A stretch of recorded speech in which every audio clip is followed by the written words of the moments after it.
Why do I climb? My greatest fear isn't dying up there on the mountains. My greatest fear is the certain regret I would have one day if I don't push myself to my limits. Out there, high above the snow line, in some of the most inhospitable places on earth, I come face to face with myself.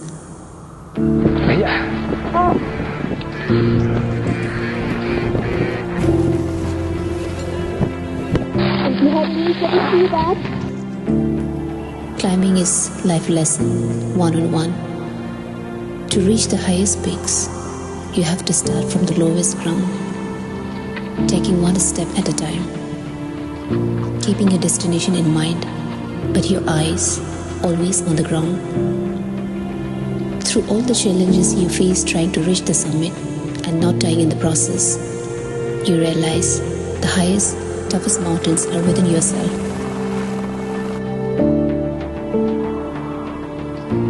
Why do I climb? Because the mountains are my greatest teachers. They show me who really am.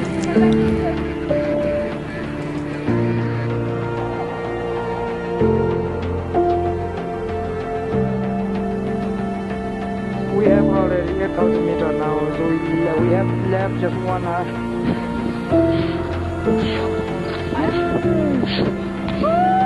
We made it! We made it!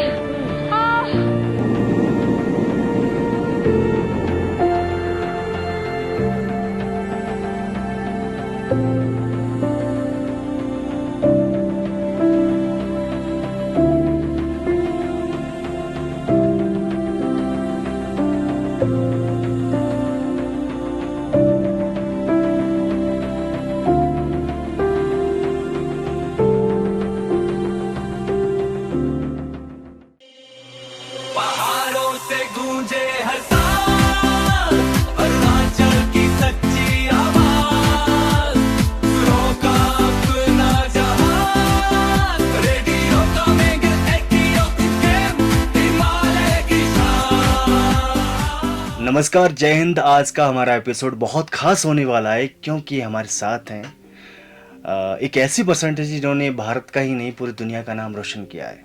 इन्होंने एक ही season में 5 दिन में 2 बार Everest को submit किया है और submit के साथ साथ इन्होंने बहुत सारे अवार्ड्स भी अपने नाम किए हैं। इनमें से एक अवार्ड है Tenzing Norgay adventure award 2017, young leaders award 2011 और tourism icon of the year 2017 by government of Arunachal Pradesh ने सम्मानित किया है। और अरुणाचल प्रदेश के छोटे से शहर बॉम्डिला से लेकर दुनिया की सबसे ऊंची चोटी तक का सफ़र हिम्मत, डिसिप्लिन और डिटर्मिनेशन की एक जीती जागती मिसाल है।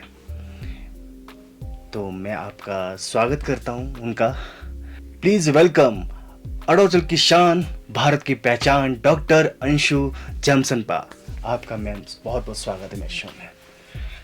मैम, मैं आपके बारे में थोड़ा सा जानना चाहूँगा। यही है कि मैं एक पर्वतारोही हूँ और अभी करीब मुझे इसमें फील्ड में जो है 15 साल से ऊपर हो गए।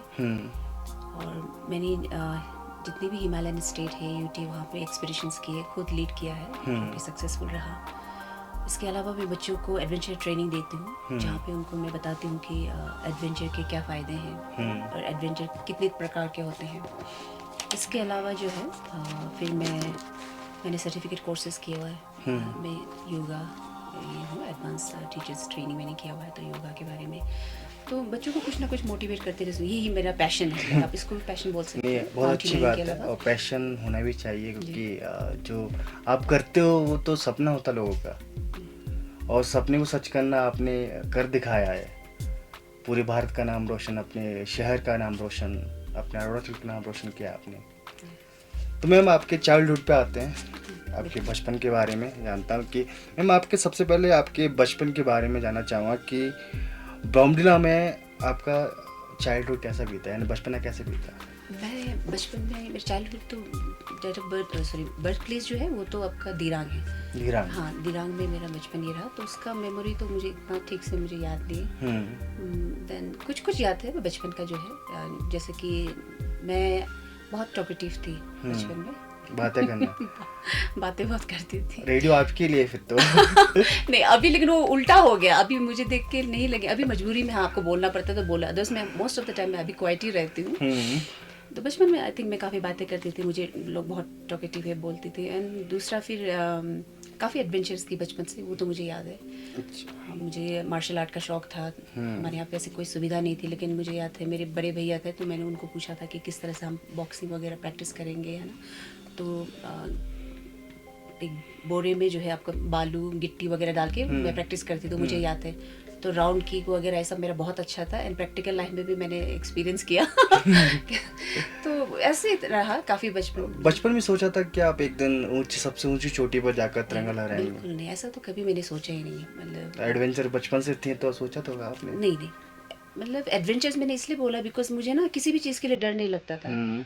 तो मैं बाइकिंग करती थी उस टाइम पे, तो ऐसा कोई मतलब बहुत कम महिलाएं थी, मुझे याद नहीं है ना। तो मैं गाड़ी वगैरह चलाती, मतलब कुछ भी बोलेंगे तो मैं रेडी थी, I was always ready. Yes बोलना। हाँ यस बोलना, ना मतलब ना शब्दों है ही बिल्कुल नहीं। बिल्कुल डर चीज़ जो मेरे अंदर था ही नहीं पहले। बात वो मैंने जब माउंटेनियरिंग की उसके बाद मुझे डर का जो एहसास होता है वो बाद में हुआ। तो उससे पहले तो फिर मैंने रिवर राफ्टिंग है ना, ये सब मतलब ये करते रहते थे। इंस्पायर आपको बचपन में इंस्पायर किसने किया? आर्मी ने, पर्सनल या टीचर या फैमिली? बहुत सारे लोगों ने। अगर मैं अभी जो पीछे मुड़ के दी तो एक पर्टिकुलर एक ऐसा इंसिडेंट या ऐसा फिगर नहीं जिससे मैं इंस्पायर हुई हूँ। मुझे जब अभी मैं पीछे मुड़ के देखती हूँ तो मुझे लगता है, मुझे ना छोटी छोटी अपने आसपास में छोटी छोटी चीज़ों से बहुत इंस्पायर होती थी। कभी मैंने किसी जानवर को देख लिया, वहाँ से मैं इंस्पिरेशन लेती थी। कभी किसी नदी को, किसी या कुछ भी, मतलब मोटिवेशन आपका हर तरफ हर जगह मुझे ऐसा लगता है। वो बस वही है कि आप किस तरह से उसको देखते हो, आपको ऑब्जर्वेंट होना चाहिए। ऑब्जर्व करना हाँ, चाहिए। तो आप कहीं से भी मोटिवेशन ड्रॉ कर सकते हैं। नहीं, मैं चाहता हूँ एक एक्टर में भी ये चीज़ होती है, जो ऑब्जर्व करते हैं चीज़ों तभी वो कर पाते हैं। आपने आर्मी का मेंशन किया तो मैं बोलना चाहूँगी कि मैं बहुत रेस्पेक्ट करती थी, मतलब अभी भी स्टिल आई डू, मतलब मैं I have lot of respect for our uniform man. तो आर्मी में भी मुझे जाने का वो था। मैं अभी मैं सोचती आज के टाइम में ना बच्चे जो उनको मतलब कुछ आइडिया नहीं तो कि क्या करना है, लेकिन मैं तो आर्मी भी ज्वाइन करना चाहती थी। मैं तो मास कॉम भी करना चाहती थी, है ना। ऐसा बहुत सारा मतलब हर फील्ड में मैं जाना चाहती थी, ऐसा था मतलब। तो बट हमें प्रॉपर गाइडेंस नहीं मिला, कोई मेंटर करने वाला नहीं मिला, वो एक्सपोजर नहीं था।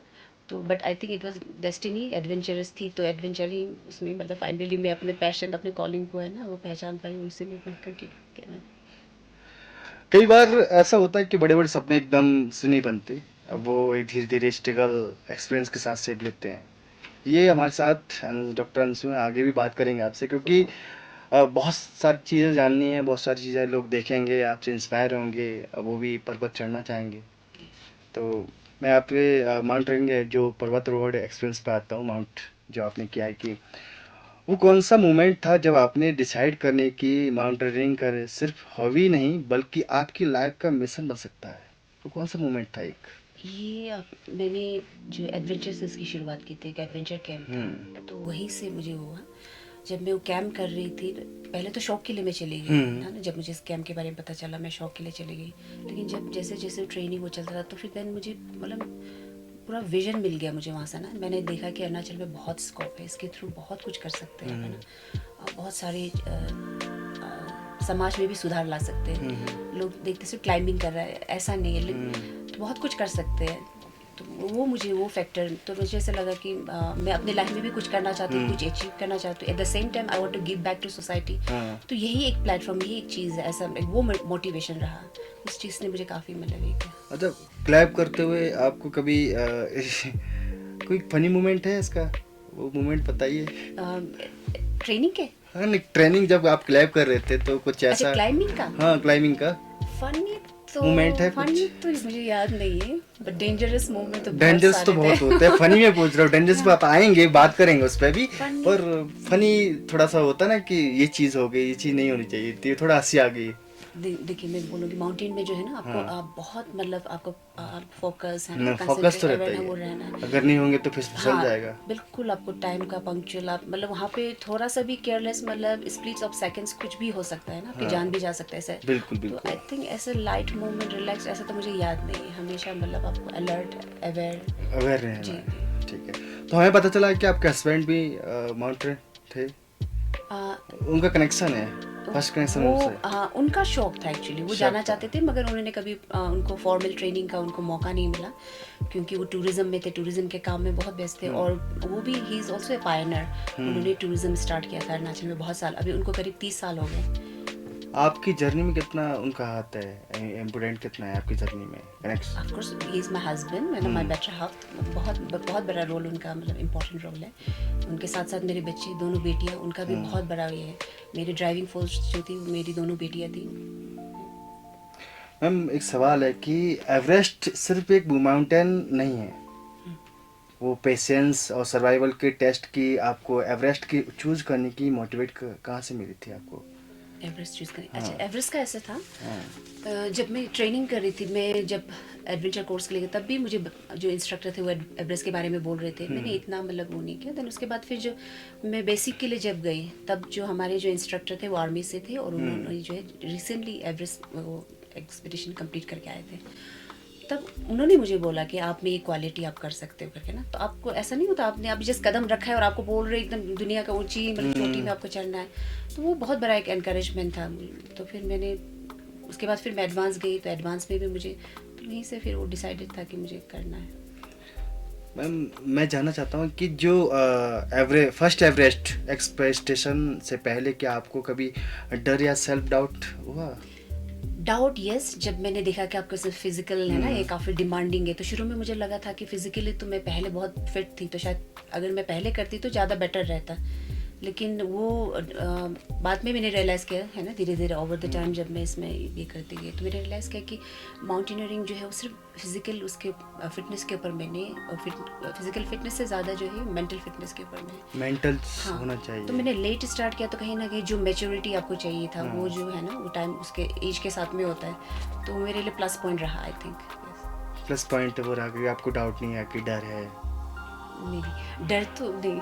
नहीं, जब आप ऊपर चढ़ रहे थे तब आपको लग रहा हो कि यार नीचे देखते हैं तो लोग डर जाते हैं, तो आपको वो महसूस हुआ कभी? मेरा तो फोकस ऊपर ही था।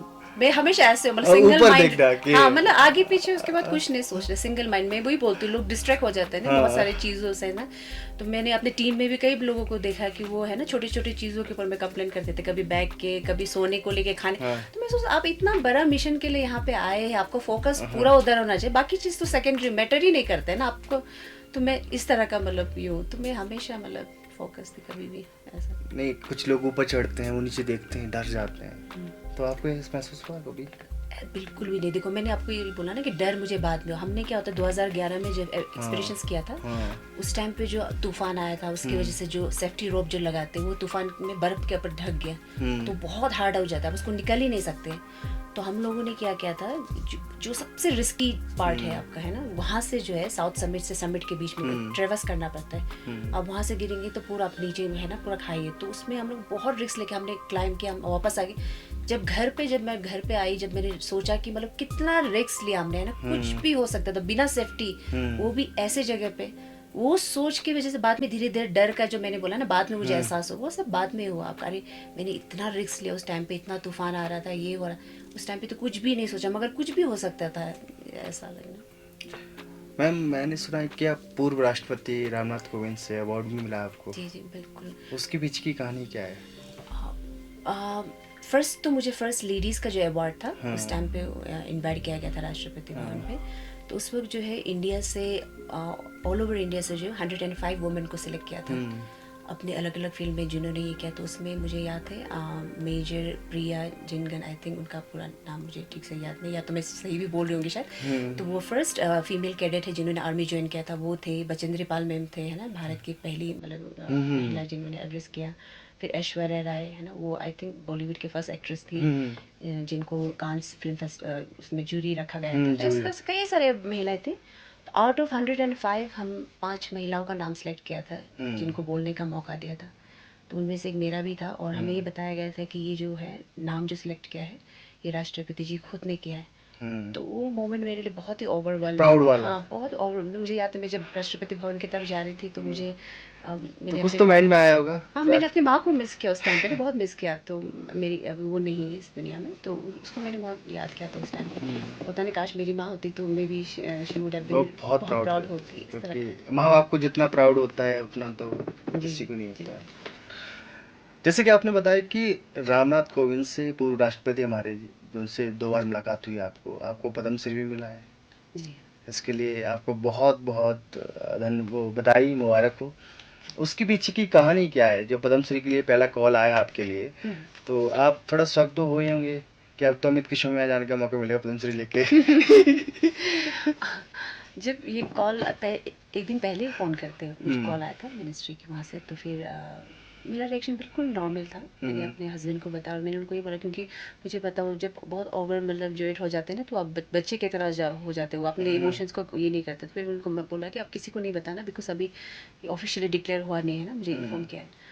तो फिर बाद में जब ऑफिशियली डिक्लेयर हो गया, ये हो गया, तो उनका फर्स्ट अपडेट ये था कि I am in top of the world कर। नहीं, आई थिंक अपडेट से पहले मतलब वो कंट्रोल ही नहीं कर पाए कि उन्होंने हाँ I am in the top. तो सबने पूछा कुछ क्या क्या रीज़न कर, तो फाइनली जब ये अनाउंस होता है, आई थिंक तभी सब लोगों को पता चला। और आई थिंक दोपहर को मुझे कॉल आया था, और शाम होते होते धीरे धीरे मुझे ऑब्जर्व करने में टाइम लगा है ना उस चीज़ को कि तो शाम को मैं बहुत इमोशनल हो गए थे। तो पूरा जर्नी फिर मेरे आंखों के आगे ना पूरा फ्लैशबैक हो। नहीं, वो जब मोमेंट आता है तो पूरी जर्नी आप क्या आंखों के वो आगे आ इमीडिएट नहीं हुआ, इमीडिएट तो मैं बहुत नॉर्मल थी, मतलब हाँ ठीक है, क्योंकि मुझे कई बार ऐसे बोला गया था ना कि जो भी मुझे अवार्ड दिए गए थे वो मेरे जो बाकी कंटेम्प्रेरी उनके कंपेयर मुझे बहुत लेट मिला था। तो मुझे ये बोला गया था कि मतलब आपको क्यों नहीं मिल रहे, आपको क्यों नहीं दे रहे करके। तो मैंने उनको ये बोला था कि जब मैंने शुरुआत किया था तब मेरे दिमाग में अवार्ड वर्ड तो था नहीं, ये मेरा वो नहीं था ना, सपना नहीं था, मुझे इसके बारे में मैंने सोचा भी नहीं था। तो अगर आप ट्रूली डिजर्विंग हो तो आप आज नहीं तो कल आपको मिलेंगे, तो आप अपने काम में फोकस कीजिए। मैं अपने काम में फोकस कर रही हूँ, मैं लोगों को इस तरह से जवाब देती थी। तब आप, जब उन्होंने आपको पद्मश्री अवार्ड आपके हाथ में रखा, तब आप वहाँ से निकले होंगे, तब आप तो पक्का माइंड में आया होगा कि तो अब तो रेडियो कामिंग में जाने का मौका मिलेगा। पक्का मुझे हाँ बोलना पड़ेगा। आप बुलवा रहे हैं। बहुत अच्छा लगा आपसे बात करके। ये जर्नी आपकी है, लोग सुनेंगे देखेंगे तो इंस्पायर होंगे। तो कभी आपने जॉन अब्राहम के साथ भी एक वो उनका इंटरेस्टिंग था। उनका मुझे टूरिज्म स्टेट आइकॉन का अवार्ड दिया था, तो वहाँ पे उनसे मुलाकात हुई स्टेज पे। उसके बाद फिर जो है आपका मेचुका में एडवेंचर ये हुआ था आपका है ना फेस्टिवल, तो वहाँ पे दोबारा उनसे मुलाकात हुई। तो उस टाइम पे जो है मुझे हम लोगों ने कार रैली किया था, तो मुझे बेस्ट कार रैली का ड्राइवर ब्रांड एम्बेसडर बनाया था शायद। हाँ, तो वहाँ पे तो फिर उन्होंने मुझे देखते ही बोला था कि mountaineering car and what else करके मुझे पूछा था उन्होंने। क्या बाकी रह गया करके। तो वो फनी था, वो मोमेंट फनी था। यही छोटी छोटी मोमेंट होता है जो आपको इंकरेज करते हैं, मोटिवेट करते हैं। जब आपको कुछ चीज़ें मिल जाती हैं, चाहे राष्ट्रपति से अवार्ड मिला हो, चाहे हमें कोई भी अवार्ड मिलता है, तो हमें इंकरेज करते हैं कि हम आगे और बढ़ें, आगे और भी काम करें। मैं हमेशा ये कहती हूँ कि जो ये अवार्ड हमें रिकॉग्निशन जो देते हैं ना, तो ये एक इंडिविजुअल को नहीं, ये बहुत सारे लोगों को, बिकॉज हमें देख के जो दूसरे भी मोटिवेट होते हैं, तो ये हर एक के लिए। मैम, अब आपके स्ट्रगल चैलेंज पे, वुमेन जो चैलेंज है उस पर आएंगे कि उसकी बात करते हैं कि हमारे सोसाइटी में कई बार वुमेन को रिक्सी प्रोफेशन चूज करने के लिए रोका जाता है। क्या आपको भी रिक्सी मतलब रिक्स लेने से क्या आपको भी सोसाइटी ने क्रिटिसाइज किया? बिल्कुल, शुरुआत में तो मुझे क्रिटिसाइज, ऑफ कोर्स। जब मैंने शुरुआत किया था तो लोगों को लगता था ना बहुत बेकार सा चीज़ कर रहा है, क्योंकि माउंटेनियरिंग के बारे में, एडवेंचर के बारे में बहुत कम लोगों को जानकारी थी। मेरे आसपास तो कोई नहीं था, बहुत कम।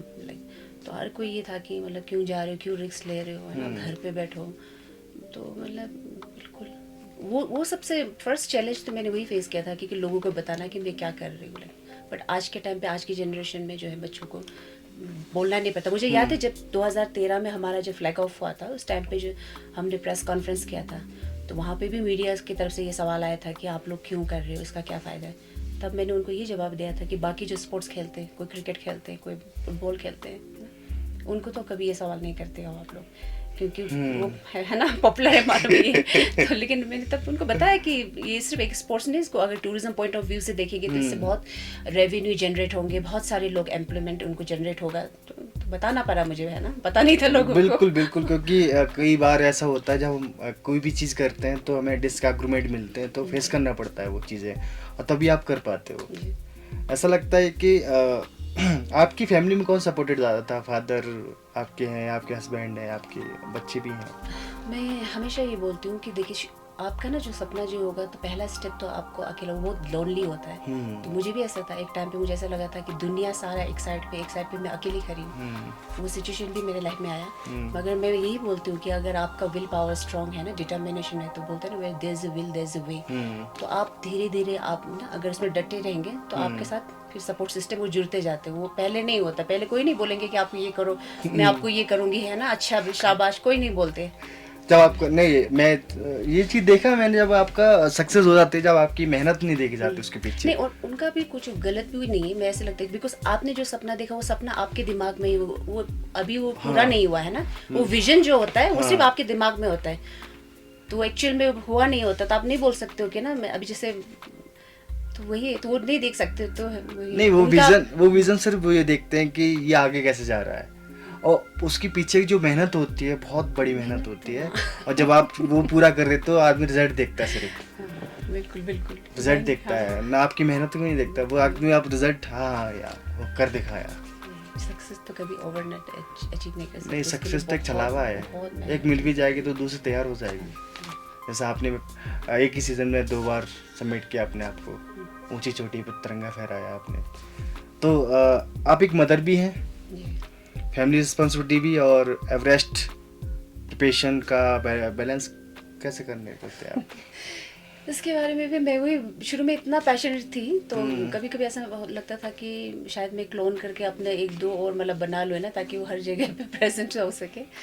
तो वो तो पॉसिबल नहीं था। तो एक टाइम के बाद तो फिर काफ़ी एग्जॉशन मुझे फील हुआ है ना, क्योंकि आप चारों तरफ से आप ये हो जाते हो, मतलब तो बर्न आउट वो फील हुआ। तो मुझे लगा कि नहीं, आई थिंक अभी हाई टाइम मुझे टाइम मैनेजमेंट के बारे में सीखना है करके। तो फिर मैंने चीज़ों को प्रायोरिटाइज करना सीखा करके, तब फिर धीरे धीरे बैलेंस कर रही हूँ उसी तरह से। एक सवाल मन में आता है कि कभी कभी लोगों ने कहा है कि माउंटेनियरिंग वुमेन के लिए नहीं है, ये शब्द कैसे हैंडल किया आपने? वो बोलते हैं कि तुम नहीं कर पाओगे, वुमेन्स के लिए नहीं है। हाँ नहीं, इसमें भी ऐसा है मेरा। देखिए मैं बोलती हूँ हमेशा ना, सारा चीज़ दिमाग का है। अगर आप जैसा सोचोगे आप वैसे ही आपको रिजल्ट मिलेगा। तो मेरा प्लस पॉइंट क्या था, मैं बताती हूँ। मैंने इन चीज़ों पे कभी ध्यान ही नहीं दिया।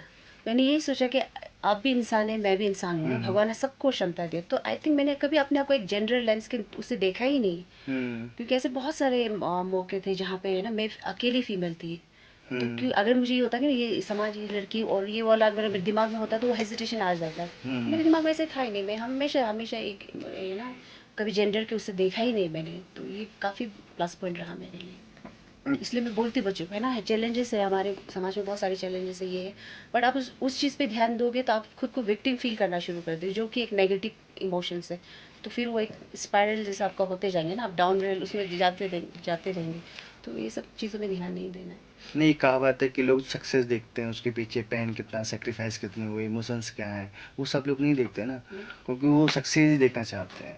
अब चलो, और अभी ये एक बात सही बोली, जो आप माइंड में सोच लेते हो वो बन जाते हो। बहुत पावरफुल है, सब कुछ यही सही लगना। हाँ, जो आप सोच लेते हो वो बन यहाँ जाता प्रोग्रामिंग करना है। ये सही होगा तो सब सही हो जाएंगे। कोई ऐसा मोमेंट है आपकी लाइफ का जो आप शेयर करना चाहते हो?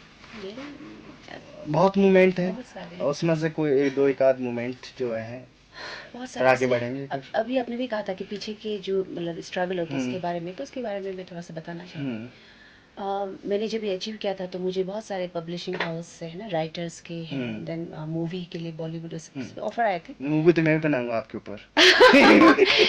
तो लेकिन वही मेरा जर्नी जो था ना वो बहुत पेनफुल था, बहुत पेनफुल रहा। बिकॉज आपको फाइनेंशियल, इमोशनल, मेंटल है ना, फिजिकल। तो इमोशनल पार्ट जो, बाकी तो आप ये कर लेते, जब इमोशनल जब वो होता वो बहुत तकलीफ होती। तो मुझे ऐसा था कि जैसे अगर आप फिल्म बनाएंगे, किताब लिखेंगे, तो आपको फिर से वो जर्नी है ना वो रिलीव करने पड़ेगा। तो मुझ में वो हिम्मत नहीं था। वो अभी भी बोलते हुए मैं मतलब ये हो रहा है, मुझे वो फील हो रहा है। एक स्टोरी मैं भी लिखूंगा, मैं भी। बिल्कुल बिल्कुल। लेकिन मैं छोटी स्टोरी बनाऊंगा तो बोलती 10 मिनट, उसमें पूरी कहानी आपकी। 10 मिनट में। जो मोमेंट है, जो आपकी मोमेंट है, जो फनी मोमेंट है, चाहे डेंजरस है, बहुत इंटरेस्टिंग है। वो मोमेंट रखेंगे मेरी फिर। कहानी बहुत इंटरेस्टिंग है। इतना तो बोलूंगी कि हाँ वो इंटरेस्टिंग लगेगा। बिल्कुल, जो भी करेंगे इंटरेस्टिंग। Okay ma'am. मैम, जब आप पहली बार माउंट एवरेस्ट समिट करने पहुंची, उस वक्त आपकी माइंड में क्या चल रहा था?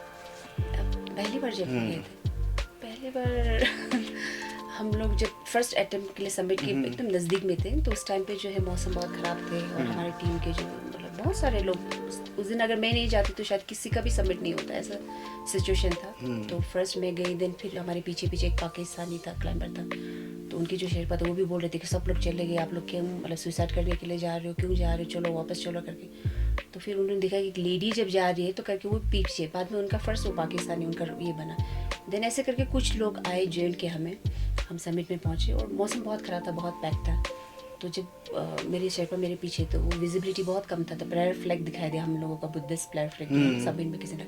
तो उस टाइम पे तो पूरा गुज़बम आ गया था। और लेकिन फिर वो ये ना कि आपको फिर सेम रूट से फिर नीचे भी आना है आपको, तो हमारे पास ज़्यादा समय था ही नहीं अपने इमोशंस को ये करने के लिए। हम लोग 5 कैमरा हमने कैरी किया था, तो 5 में से एक ही कैमरा हमारा काम किया, बिकॉज इतना ठंड था ना। और मेरा जो समिट का फ़ोटो वो भी बहुत रेयर है, आप देखेंगे पूरा आइस हो गया, जम गया था ना मतलब पूरा। कितना वजन रहता है जब आप माउंट एवरेस्ट चढ़ते हो? वजन वो डिपेंड करता है। समिट पे तो आपका सिर्फ ऑक्सीजन सिलेंडर ही आपके पीछे में रहेंगे, मगर जो गियर है वो सारा पहन उनके। तो अदरवाइज मैंने तो 35 kg भी कैरी किया है। 35 kg 35 किलो लेके चढ़ गए थे आप? एवरेस्ट पे नहीं, दूसरे पीक में। दूसरे पीक में, हाँ। तो ये है। तो जैसे वहाँ पहुँचते हो जहाँ तिरंगा फहराया जाता है, वहाँ पे बस ऑक्सीजन सिलेंडर और तिरंगा। हाँ, एवरेस्ट पे भी ऑक्सीजन, बाकी जो एक्सपीरियंस मैंने किया वहाँ पे ऑक्सीजन मतलब यूज़ नहीं हुआ, तो उसमें आपका पीने का पानी वगैरह खाने का कुछ नहीं, इस तरह का रहता है। आपने सिर्फ 5 दिन में 2 बार समिट किया है, इसके पीछे हिस्ट्री क्रिएट की है, ये फिजिकली मेंटली कितना डिफिकल्ट था आपके लिए? फिजिकली तो नहीं बोलूँगी, जिसमें इमोशनली हाँ बहुत टफ था, क्योंकि मैंने जब इसकी शुरुआत की थी तो मेरी बेटी बहुत छोटी थी उस टाइम पे ना, बच्चे बहुत छोटे थे, तो उनको पीछे छोड़ के जाना वो बहुत बहुत तकलीफ है एक मदर के लिए, वो बहुत सबसे पेनफुल वो था। एवरेस्ट पर वेदर, ऑक्सीजन स्टोरेज और डेंजरस सिचुएशन कॉमन होती है। ऐसे मोमेंट में क्लेमर्स मेंटली स्ट्रांग कैसे बन रहते हैं? पॉजिटिव सोच, सकारात्मक। हाँ, अब देखिए वो नेगेटिव तो आएंगे है ना, थोड़ा इमोशनल होगा, ये होगा, बट फिर अगेन आपको फिर अपने दिमाग को फिर वापस है ना पॉजिटिव चीज़ों में लाना है, फोकस करना है। तो ये चीज़ भी मतलब धीरे धीरे वो आता है, आप है ना उसको आप माइंड ट्रेनिंग भी करना होता है, जैसे हम फिजिकल ट्रेनिंग करते हैं उसी तरह से। तो वो हमारे जो ट्रेनिंग होते हैं है ना, उसमें हम धीरे धीरे वो आ जाता है। आपकी एवरेस्ट जर्नी का टफेस्ट मोमेंट चैलेंज क्या था? टफेस्ट फाइनेंस इकट्ठा करना। हाँ, वो सबसे टफ था, क्योंकि हमारे यहाँ पे कुछ आपका है ना ऐसा स्पॉन्सरशिप का ये सब था नहीं, प्लस लोगों को इतना वो भी नहीं, तो वो बहुत मुश्किल था वो मतलब फाइनेंस होना। हाँ, बाकी लोगों लगता है मैंने 5 बार गया 10 दिन के अंदर, मुझे मैंने उससे पहले जो फाइनेंस इकट्ठा करने के लिए ना उसे करीब आई थिंक 50 जैसा पीक मैंने सबमिट कर लिया, वो उतना डिफिकल्ट था, उस लेवल का डिफिकल्टी था। वर्ल्ड रिकॉर्ड होल्डर बनने के बाद आपकी लाइफ में क्या सबसे चेंज आया, क्या सबसे बड़ा चेंज आया? बहुत सारी चेंजेस आए, बहुत सारे, कम्प्लीटली एक मतलब 360 डिग्री टर्न मेरे लाइफ में है, इसकी वजह से हुआ। और मुझे इस अचीवमेंट की वजह से बहुत सारे ऐसे इंस्पिरेशन लोगों से मिलने का मौका है ना, जो मैंने कभी सोचा नहीं था। मेरे से मिलने का मौका मिला। हाँ बिल्कुल सही।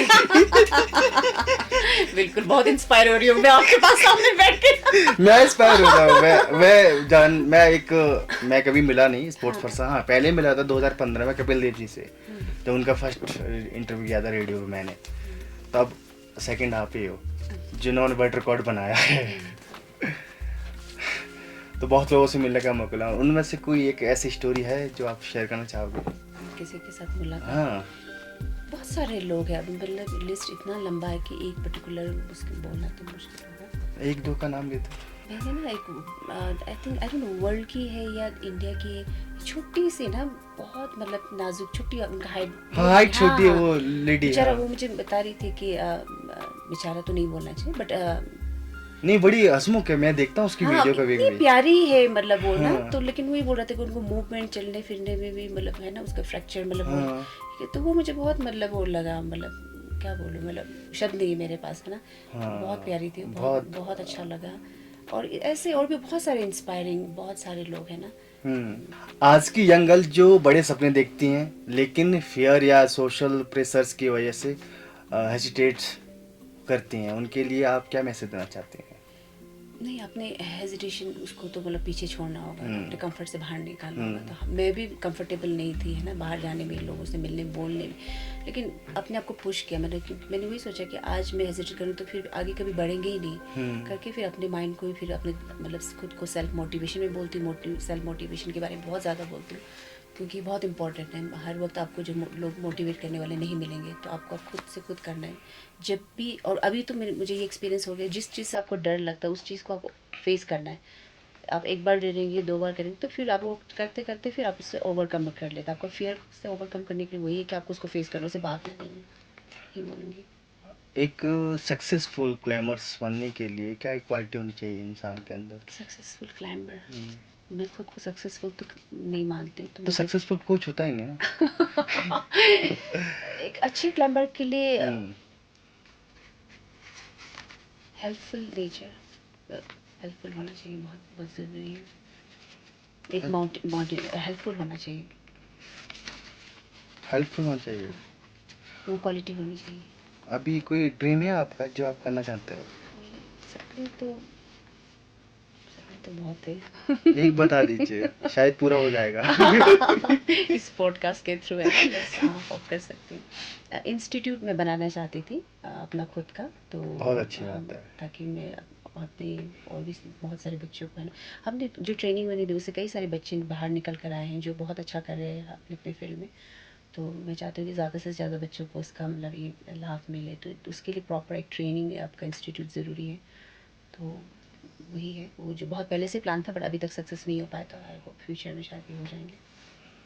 आपकी सक्सेस के पीछे फैमिली का कितना बड़ा कंट्रीब्यूशन रहा है? बहुत बड़ा कंट्रीब्यूशन रहा है, बिकॉज जब मैं क्लाइंबिंग, स्पेशली आपका हस्बैंड या चिल्ड्रन? हाँ, उनका तो सबसे बड़ा मतलब दो इंकरेज करते हैं आपको कि हाँ, मोटिवेट करते हैं कि नहीं कर लोगे? नहीं नहीं ऐसा तो नहीं। वो नहीं, बट जैसे मुझे ये था अपने बच्चों से, मतलब ये था कि मुझे अपने बच्चों के लिए भी एक एग्जांपल सेट करना है ना। आप उनको नहीं बोल सकते, खुद आपने कुछ किया नहीं फिर आप बच्चों को बोलेगा अब ये करो वो करो, वो तो नहीं होता। पहले आपको है ना खुद एग्जांपल सेट करना होता है। तो मुझे ये था कि मुझे अपने बच्चों के लिए भी करना है, ताकि है ना वो मुझे फॉलो कर रहे हैं ना, देखे कि उनको ये प्रेरणा लेके है ना लाइफ में बहुत कुछ कर सकते हो आप, अगर आप में हिम्मत है, आप हार्ड वर्किंग हो, है ना, पेशेंस हो, तो जब आप डेंजरस एक्सप्रेशन के लिए जाते हैं वहाँ पे, तो आपके फैमिली का रिएक्शन या आपके बच्चों का रिएक्शन क्या होता है? मेरे बच्चे ना जब मैंने स्टार्ट किया था तो बहुत छोटे थे, तो मैं आपको आप कहानी बताऊंगी। बताओ। तो फिर मुझे ऐसा था कि सारे लोग तो मुझे बोलते रहते थे ना कि आप क्यों जा रहे हो, ये बहुत सारे नेगेटिविटी ऐसे था।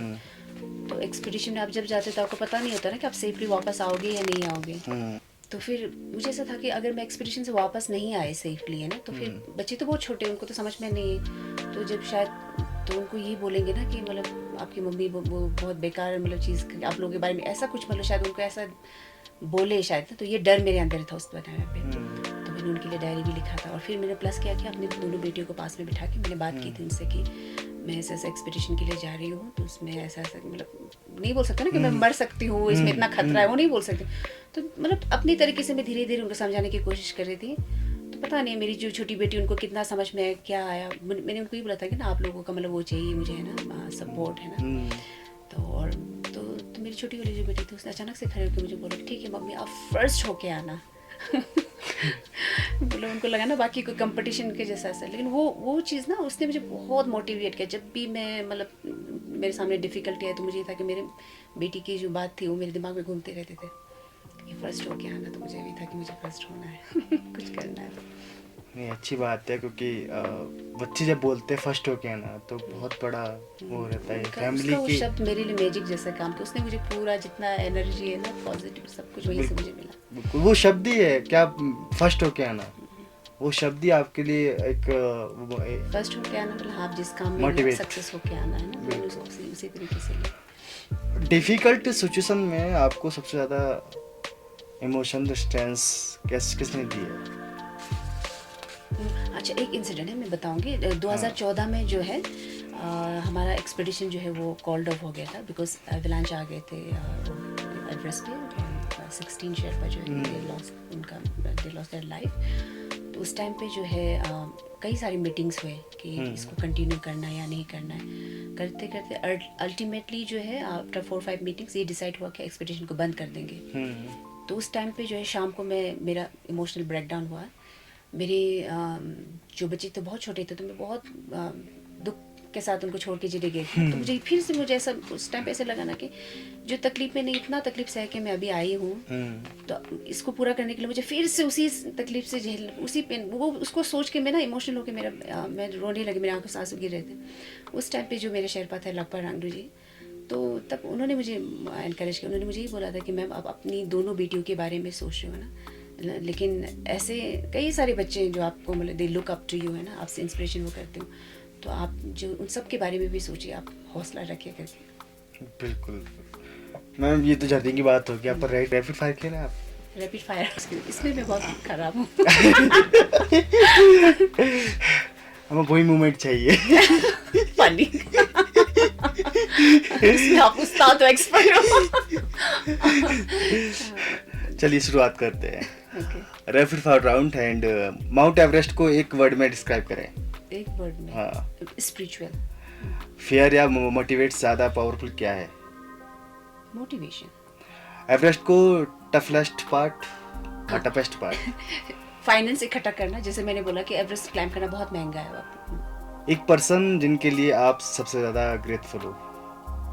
भगवान। पर्सन तो नहीं, क्या बोलो, हम हमेशा ग्रेटफुल होते भगवान को। जब भी ग्रेटफुल जब भी फील करती हो तो भगवान को याद करती हूँ। लाइफ का बिगेस्ट लेसन क्या है? लाइफ का biggest lesson, be humble, be grounded. Indian youth के लिए एक लाइन मैसेज। इंडियन यूथ के लिए? हाँ, एक लाइन में मैसेज। अच्छा। क्या देना चाहोगे? अभी इस वक्त तो मैं फ़िलहाल तो यही बोलूँगी कि take care of your physical and mental health, क्योंकि जो ट्रू एम्पावरमेंट जो है ना, वो एक हेल्दी माइंड, एक बॉडी के साथ में होता है। तो ये बोलूँगी। आपका next dream? My next dream अभी इमीडिएट तो ऐसा कोई वो नहीं है। कोई नहीं? हाँ, कोई प्लान में कुछ वो नहीं। कॉफ़ी या चाय, क्या पसंद है? प्लेन पानी, सादा पानी। सादा पानी, बहुत अच्छी बात है, क्योंकि हमारे पास बजट भी नहीं है। मैम, एक सवाल है मेरा। जब आप इतनी जर्नी स्टार्ट की थी, आपने 15 साल हो गए कह रहे हो? 15 साल से ऊपर। 15 साल से ऊपर हो गए। अपने अवार्ड भी इतने इकट्ठे किए, पूर्व राष्ट्रपति रामनाथ कोविंद से भी मिले। 2 बार मुलाकात हुई मुझे तेंजिंग नोर्गे अवार्ड के लिए भी, उनके हाथ से ही मुझे नोर्गे अवार्ड की। मतलब आपको इतनी सारी जर्नी घूमते हुए आपको पता था कि अमित की शो में आने का मौका मिलेगा? बिल्कुल नहीं, तो मेरे वाइल्डेस्ट इमेजिनेशन में भी नहीं था।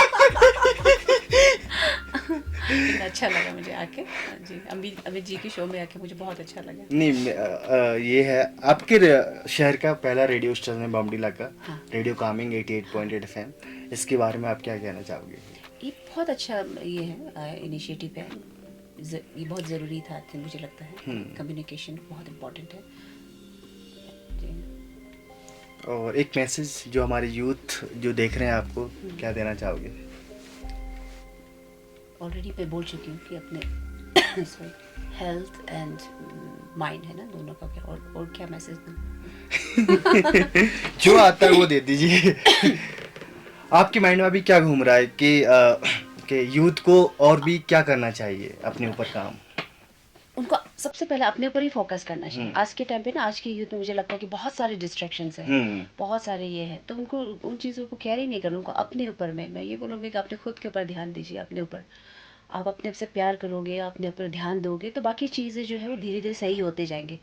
तो आज के टाइम पे क्या है कि हम लोग बहुत ज़्यादा डिस्ट्रैक्ट रहते हैं ना, बाहर की चीज़ों में ज़्यादा, तो उसमें अपना मेंटल है ना, अपना बहुत सारी एनर्जी हम उस पर वेस्ट करते हैं। तो अपने ऊपर ध्यान दीजिए, ये बोलूँगी। बहुत अच्छी बात है मैम, आपका बहुत बहुत धन्यवाद हमारे लिए टाइम निकाला। आपकी जर्नी मुझे बहुत इंस्पायर की, और शायद हमारे देखने वाले भी आपको फॉलो करेंगे, इंस्पायर करेंगे। और आज के एपिसोड में मुझे बहुत मज़ा आया। मतलब मैंने जितने सारे एपिसोड किए हैं, मैंने नोएडा, दिल्ली, बहुत मज़ा आया आपसे मिलके, आपसे बातें करके अच्छा लगा मुझे। ये थी डॉक्टर अंशु जमशेदपुर, जिन्होंने 5 दिन में 2 बार यानी कि माउंट एवरेस्ट सबमिट किया है, और इनकी कहानी बहुत अच्छी लगी मुझे, आपको भी अच्छी लगेगी। देखना ज़रूर, और सुनते रहिए और देखते रहिए रेडियो कामिंग 88.8 FM। हिमालय की सांस अरुणचल की आवाज़। जय हिंद। पहाड़ों से गूंज